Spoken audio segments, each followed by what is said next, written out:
Why does it matter to understand the self? Why can't we just go about life, be happy, without even paying any attention to ourselves? Why can't we just persevere, push through some stressors, and just get to the other side? Well, that's because you're giving yourself no love. When you give yourself no love, when you don't focus on yourself, when you don't have a relationship with yourself, well, then yourself bites back. It's kind of like being in a romantic relationship with yourself. And if you don't get to know yourself, if you don't build that relationship, well, then there's going to be tension, there's going to be arguments, and then you might get a divorce. So instead of having a fragmented sense of self and divorcing oneself, what we're going to do is we're going to have a whole sense of self. We're going to, as best as we can, have a complete sense of self. So how do we do this? Well, we know what creates a fragmented sense of self. If you are someone that's experienced hardship during your childhood, if you're someone that has had very difficult negative attachments growing up, people were just very mean to you, people put you down, maybe people were physically abusive towards you or verbally abusive towards you or neglected you emotionally, or maybe your basic needs were neglected.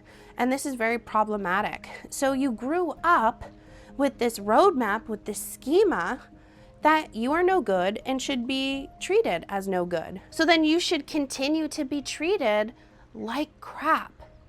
So you develop this idea in your mind that you are a terrible person and that you should be treated like a terrible person. So you grow up in childhood and adolescence and so on and so forth. So then you build this negative relationship with yourself because this is all you knew in childhood. So what does this mean? This means that you don't engage in self-care.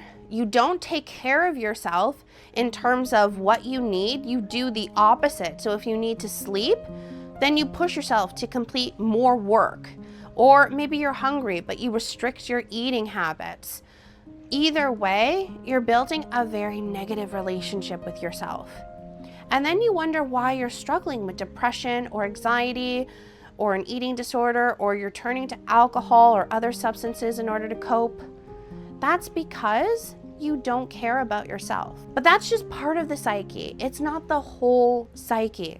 Because if you didn't care at all about yourself, then you wouldn't go to therapy, you wouldn't get up and go to your job, you wouldn't do things that actually promote your well-being. You would just sit and let things happen to you. You could care less, right? But no, instead, there is a part of your psyche, it might be a small part at this point, but a part of your psyche that wants more, that wants to persevere, that wants something greater. So that part needs to be fed. That part needs to grow. And we need to shrink the other part that has this fantasy that you're no good and that you should continue to be treated as if you're no good. So what do we do to build a relationship with the self? So we start off with empathy. We care about ourselves. We start feeding ourselves in many ways. We start doing the activities that we've been pushing off. So if you wanted to learn how to play guitar, then you're going to set up your guitar lessons and you're going to start learning. Whatever that looks like for you. Online courses, free YouTube courses, calling up someone in your area to get lessons, whatever that is for you. Now you're showing love to yourself. The more that you love yourself and you show yourself that you love yourself, and this is not just through self-care. It's not just about doing activities that give you pleasure. It's also about sitting with your mind.